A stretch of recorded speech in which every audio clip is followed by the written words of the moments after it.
James, welcome back to the Progress Report. Thank you so much for joining us again. Just for context, we spoke to you around about 6 months ago now about your commitment to diversity, equity and inclusion at RBW and why that was.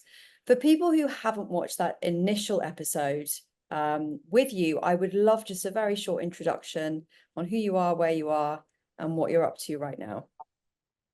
Hi, Helen. Nice to see you again. Who am I and where am I and what am I up to? Well, I'm James Wakefield. I'm the CEO of RBW Consulting. We are a life sciences and dedicated search and recruitment business operating in the US and Europe. I've worked across multiple sectors in my 20 years in recruitment now, which is slightly terrifying. I was chair of APSCo until a few months ago, and I had to rotate off the representative committee there. I'm a director of a football club for my sins, and I am, from a DE&I perspective, very committed to it, but not because it's become fashionable. I think I've always been an advocate for anti-bias practices and for being aware of biases. So I think it's great that there's such a focus and a spotlight being shone on DE&I now. But I almost feel like we shouldn't have needed the spotlight. It's just something we should be doing anyway. Absolutely. And I think that comes up quite a lot when we speak to clients or to prospects within Volcanic or Vincere or across RecOS at the Access Group. Sometimes that comes up in terms of why are we talking about this? It doesn't feel like it should be something that's relevant. Surely we just pick the best person. Given some of that conversation and some of the headlines that we've seen really over the last 6 months, so perhaps over the summer, towards the start of 2024 over in the US as well. What's your take on that? Why do you think it is still so important to focus on this for you as a business and just, I guess, in general? I just think it's a simple case of if you were to be able to remove all biases from the way that you select who you're going to speak to, who you're going to employ, who you want to put forward, then you will end up working with, presenting and hiring just better people. Biases are by definition not rational. They are a negative thing. So I just think it should just be something that comes to us very naturally. I think in terms of that backlash, I think one of the issues is that too often the publicity that's around DE&I is around single issues, and they can be quite emotive or quite divisive issues. Whereas if we were just thinking about bias generally of all forms, then it becomes something that it's almost impossible to argue against. So yeah, that's where I stand on it. Yeah, and I think your point around the fact that bias is a natural part of human behavior. It's something that, for better or for worse, we all carry with us in one form or another, however hard we try to ignore that or try to train it even out of us or out of our employees. And I think from a candidate perspective as well, have you seen biases even in your own team creep in or in previous businesses where you've worked that have negatively impacted perhaps a candidate that should have got the job and then maybe wasn't considered? Yeah, absolutely. And it can be apparently innocent biases, like the way that somebody wears their shirt. Or it could be slightly less innocent biases that are based more on somebody's background or race, or the way that they live their life. But I think that in most cases, bias is not a malicious thing. It's just something that people aren't aware of. So I think that what you've been doing in terms of removing the ability for bias to exist by effectively introducing technology which filters it out is a really important thing. And I think that has to be combined then with greater education of all of us as individuals, so we understand when we're being biased and we understand how to guard against it and how actually to operate without it. Yeah, it's an awareness thing, isn't it? That's kind of where we all start. And sometimes perhaps if you haven't been aware that you've been affected by bias yourself, or that's come into any of your daily decision making, then yes, it's a very fair question to ask, why do we need to be considering this? However, it is, something that affects many people out there, and does unfortunately mean that so many people don't get the opportunities that they deserve, sadly. And as you say, that's something now that tech can help with, and awareness and training can also help with. In terms of your business over the last 6 months, what's changed? What's new? What have you brought in to move things forward? And I guess also, what challenges have you been facing? Firstly, what we did was we looked at the way that we presented our business and our culture to the external marketplace, and we realised that what we had done was probably fall into the trap of having a DEI section on our website, and then an impact programme, which actually we invested money into researching age diversity in clinical trials 1 year, and then the impact of critical illness diagnoses on individuals and how they can differ by the individual. So we had DEI, we had that, and then we had some work we were doing with Future Frontiers, which is a social diversity, social inclusion charity in the UK. But they were all in separate places because we'd almost had, well, we've got the impact programme, we've got this and we've got this. And for a business of our size, that didn't make sense. So we brought it all together, we've packaged it all up and said, listen, you know, on the one hand, we have a policy like everybody else, but on the other hand, here we are actually working with a charity which is focused entirely on improving social mobility. And over here, we've actually put our own money into white papers, into research, into 2 issues which actually have diversity at their core. And by bringing it all together, it's just a much more tangible story for people to understand and then believe that we are a business that cares about it. So that was important.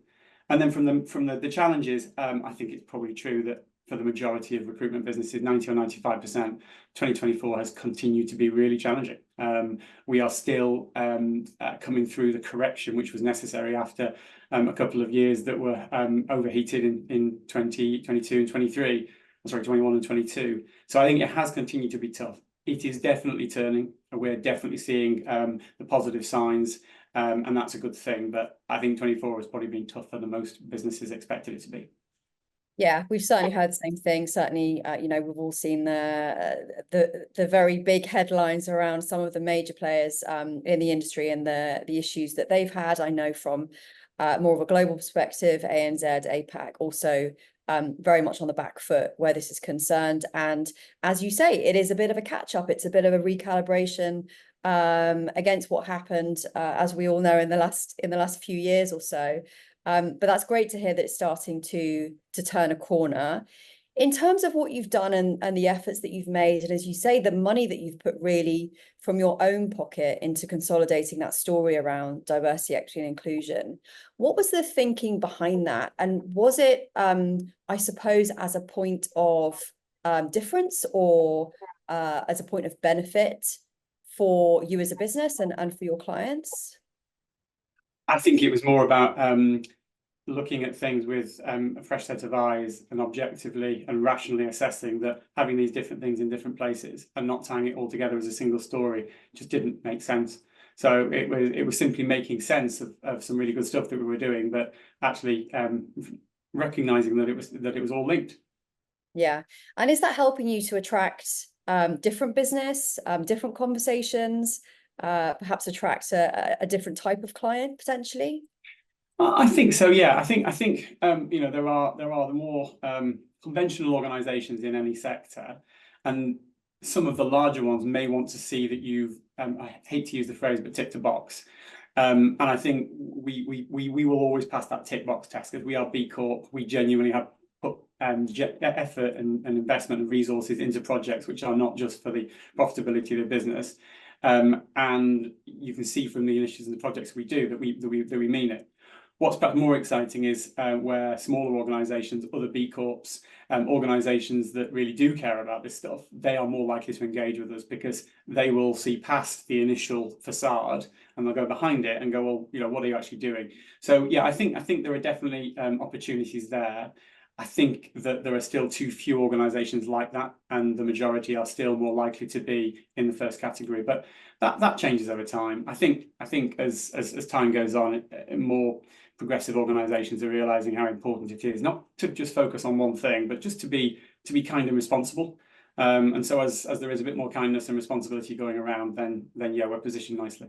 Yeah, exactly. And from a candidate perspective, seeing that on your website must make quite a big difference. Do you feel that you get a better diversity of candidates and you're able to find perhaps different pools of candidates, better candidates potentially as well, because of the way that you're positioned as a business?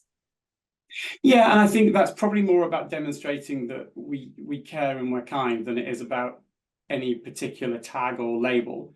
because DEI or whichever combination that you use changes by country and changes by culture.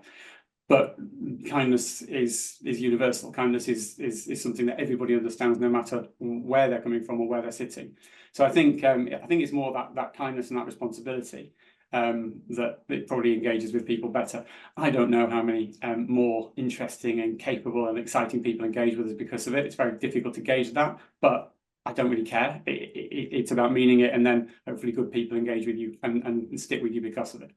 Yeah, that's right. I think if people can kind of see themselves represented or cared for or thought about within an organization and within a process, they're much more likely to engage with it, or at least that's what the research tells us. So congratulations on all of that. In terms of the tech that you now have your hands on within Volcanic, I know you mentioned you've obviously changed the website and so on. Is that helping at all in terms of your confidence levels of your ability to deliver on more diversity for clients, should that be something that they need, and to be able to report on that, and of course take that bias out of the process as well, and scientifically say that you're able to do that?